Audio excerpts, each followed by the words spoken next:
कोई पाँव में चप्पल नहीं पहनेगा। बोलो बोलो, सही है कि गलत है?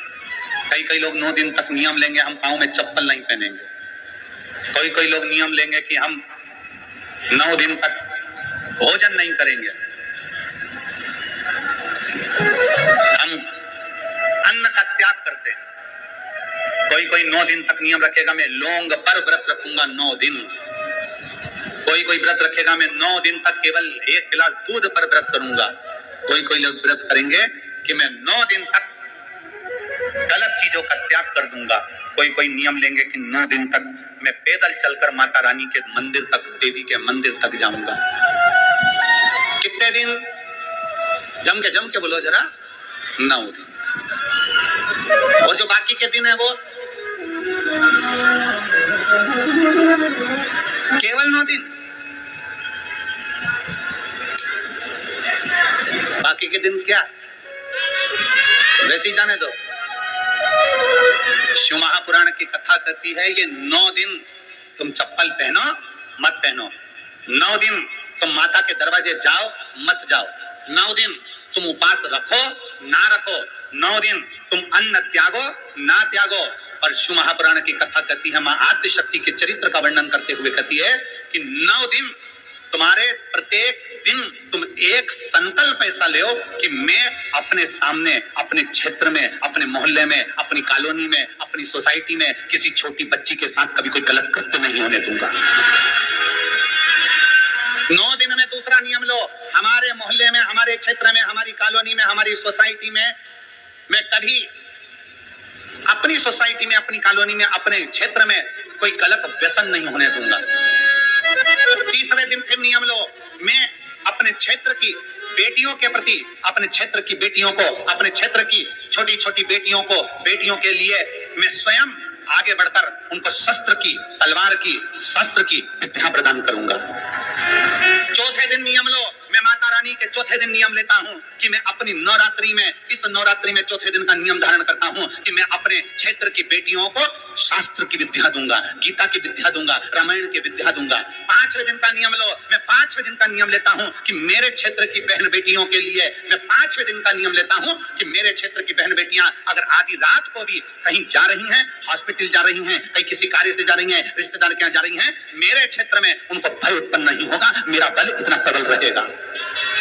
7वें दिन नवरात्रि में नियम ले लो कि मेरे अपने क्षेत्र में जितने छोटे बच्चे हैं, जितनी छोटी बेटियां हैं, जितने छोटे बच्चे हैं, इन छोटे बच्चों को मैं संस्कारों से जोड़ूंगा। 8वें दिन का नियम ले लो कि मेरे क्षेत्र की बहन बेटियों को, मेरे क्षेत्र की बेटियों को अगर जीवन में थोड़ा सा भी दुख आएगा तो उनके लिए ये भाई जैसे बेटा जैसा खड़ा की खड़ा ही रहेगा। 9वें दिन का नियम ले लो कि मेरे क्षेत्र की बहन बेटियों को कोई आंख उठा कर ना देखे, ये 9वें दिन का नियम है। चप्पल छोड़ने से नियम नहीं होता, अन्न छोड़ देने से नियम नहीं होता, वस्त्र छोड़ देने से नियम नहीं होता, आभूषण छोड़ देने से नियम नहीं होता। अपने भीतर माता रानी के 9 दिन तक 9 संकल्प अपने भीतर धारण करो। जब 9 संकल्प हमारे भीतर धारण होंगे तो हमारा नवरात्रा 1 दिन का नहीं, हमारा नवरात्रा पूरे साल का होगा। केवल 9 दिन के लिए मैं चप्पल छोड़ दूंगा, केवल 9 दिन के लिए मैं अन्न छोड़ दूंगा, केवल 9 दिन के लिए मैं 1 गिलास दूध पर नवरात्र करूंगा, मैं 9 दिन तक लौंग खाकर व्रत करूंगा। 9 दिन तुम्हारे भीतर संकल्प होना चाहिए। मेरे क्षेत्र की कोई महिला के गर्भ में अगर कन्या जन्म ले रही है तो भ्रूण हत्या नहीं होने दूंगा, उस कन्या का जन्म होना चाहिए।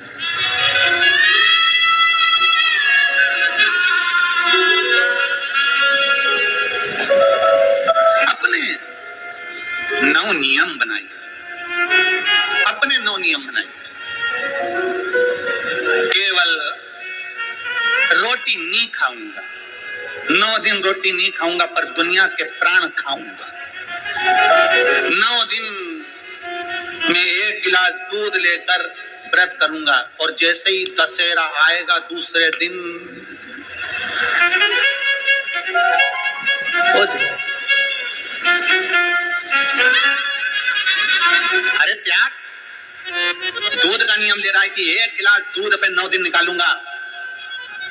व्रत ले कि ये 9 दिन तो दूध पर, और 10वें दिन से जो मैं गलत चीज पीता था, मदिरा का पान करता था, उसको त्यागता हूं। तो देवी जी प्रसन्न होगी, तो दुर्गा प्रसन्न होगी, तो जगत जननी प्रसन्न होगी। केवल 9 दिन, केवल 9 दिन ना।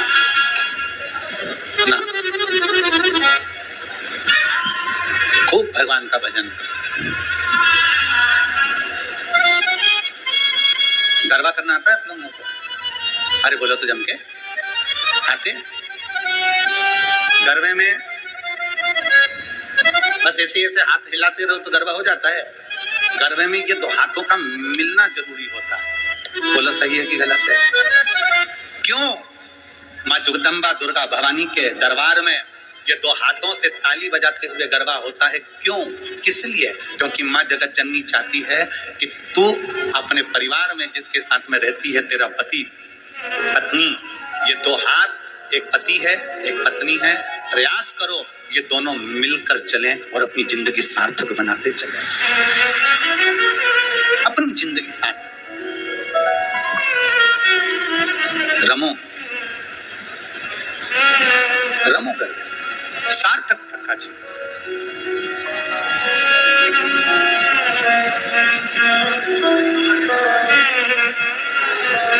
सार्थक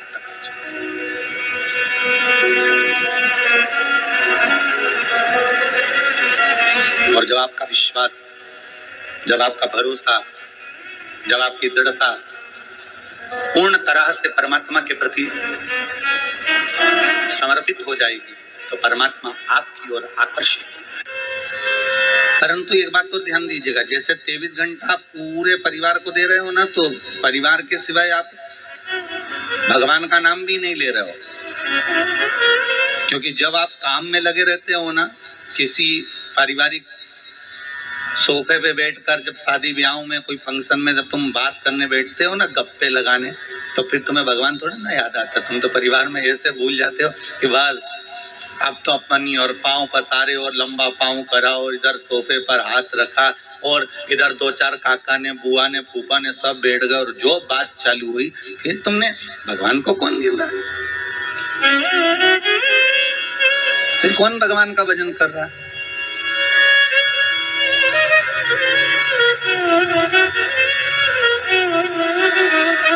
फिर तो तुम परिवार को दे रहे हो ना संपूर्ण समय।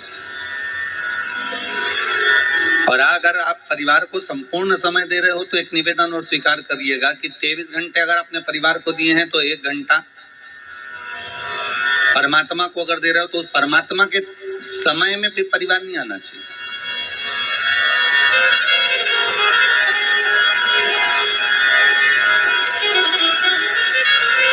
100 वर्ष की आयु में 50 साल तो तुम्हारे सोने में निकल जाते हैं। अरे बोलो सही है कि गलत है? 50 वर्ष सोने में निकल, बचे कितने तुम्हारे पास में? 50।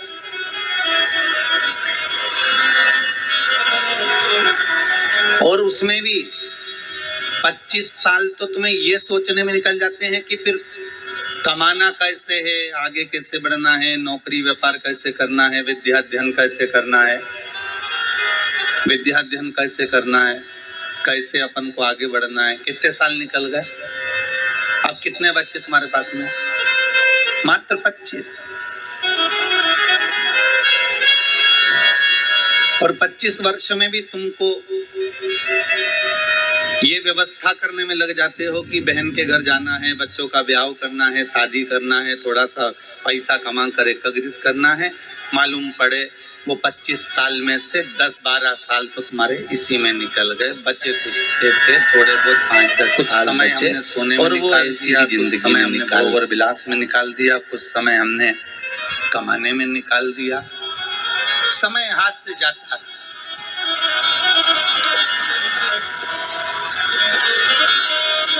और जब मृत्यु का पल सामने खड़ा हुआ था, यमराज बनावे बंदी और काया हो गई गंदी, मेरे प्राण छूटे भोलेनाथ तो तुम नंदी लेकर आ जाना।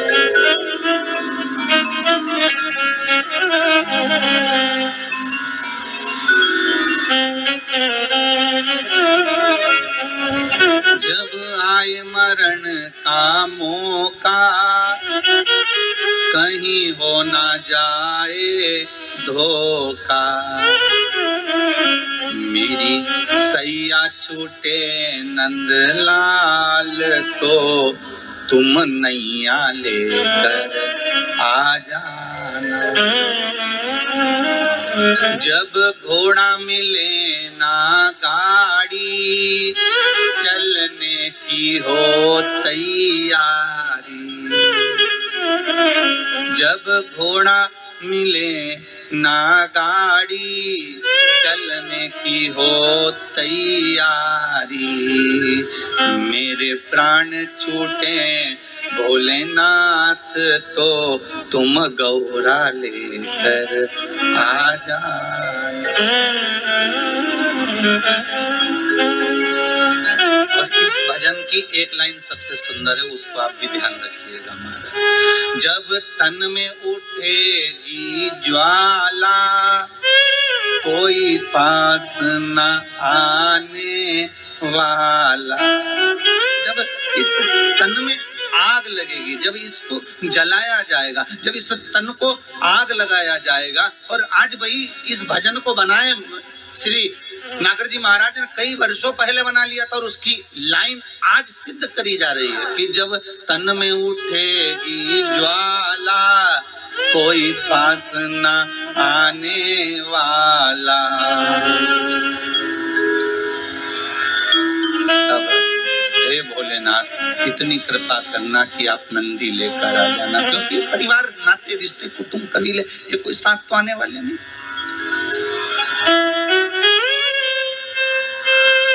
कौन साथ देगा?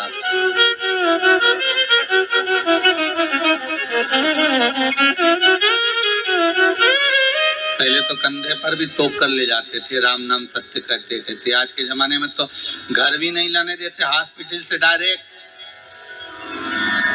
सीधे लकड़ी पर आग लगा देते हैं। बाद में कह देते हैं ये लो अस्थियां थोड़ी वो तुम्हारे दादा परदादा पिता माता की है, जो करना हो कर लो।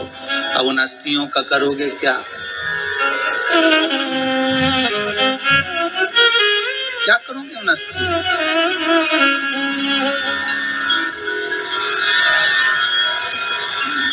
जब तन में उठेगी ज्वाला कोई पास न आने वाला। सारे दूर खड़े खड़े देखते रहेंगे, आग लगाकर थोड़ी दूर पर खड़े हो जाएंगे, कोई साथ नहीं देगा। फिर साथ कौन देगा?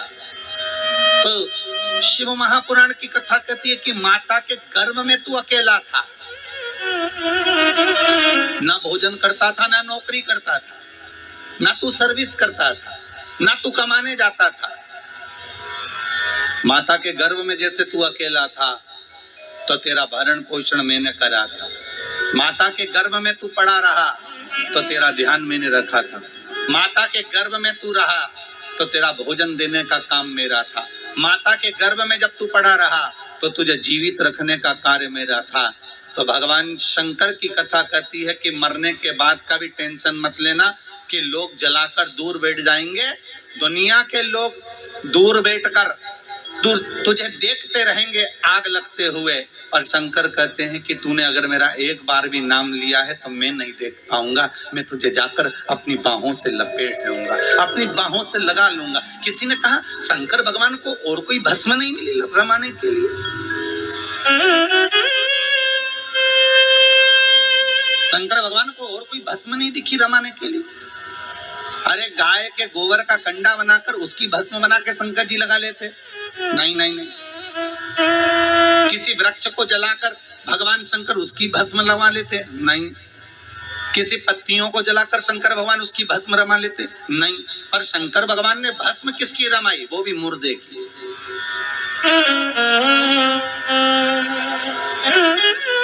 आखिर क्यों? किस लिए?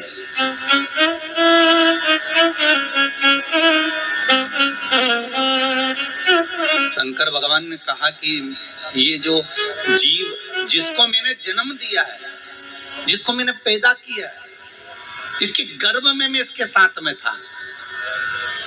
परिवार वाले तो बाद में जब इसको बाहर निकाला गया गोदी में लाकर दिया गया और ये डॉक्टर सिस्टर ने जब इसको गोदी में दिया तब लोगों ने प्रेम करा, तब इस लोगों ने स्नेह करा, तब लोगों ने इसको गोदी में लिया। पर इसके बाद तो जनता ने इसको संभाल लिया, फिर दुनिया ने इसको साथ लिया, पर अंदर तो मैं ही था 9 महीने तक। और आग लगाने तक भी परिवार वाले संभाल लेंगे, माना मुझे, पर आग लगाने के बाद कोई नहीं संभालेगा। आग लगाने के बाद तो एक ही संभालेगा, कौन? कालों का काल।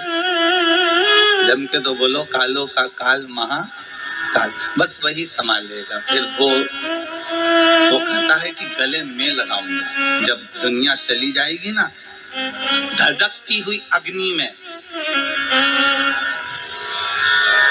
धधकती हुई अग्नि में तुमने एक बार भी अगर शंकर का अनुमोदन करा है, शिव महापुराण का स्मरण करा है, शंकर की कथा का रसास्वादन ग्रहण करा है, शंकर की कथा को सुना है, तुमने अगर शिव का अनुमोदन करा है, तुमने शंकर की भक्ति को धारण करा है, तुमने शंकर के नाम स्मरण को धारण करा है, तो उस शिव का स्मरण कब होगा? जब लोग आग लगा कर चले जाएंगे, तब शंकर तुम्हारे से लिपटने के लिए आएगा, तुम्हारी उस भस्म को, तुम्हारे उस भस्म को अपने शरीर पर धारण करेगा कि ये मेरा है, ये मेरा।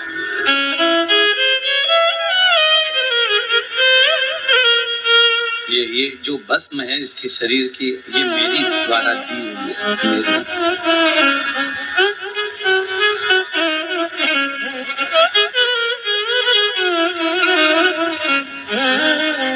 तब शिव, तब शंकर, तब ओघड़ी, तब दयालु, तब दाता सामने खड़ा मिल जाए। फिर वही वाली बात आ गई।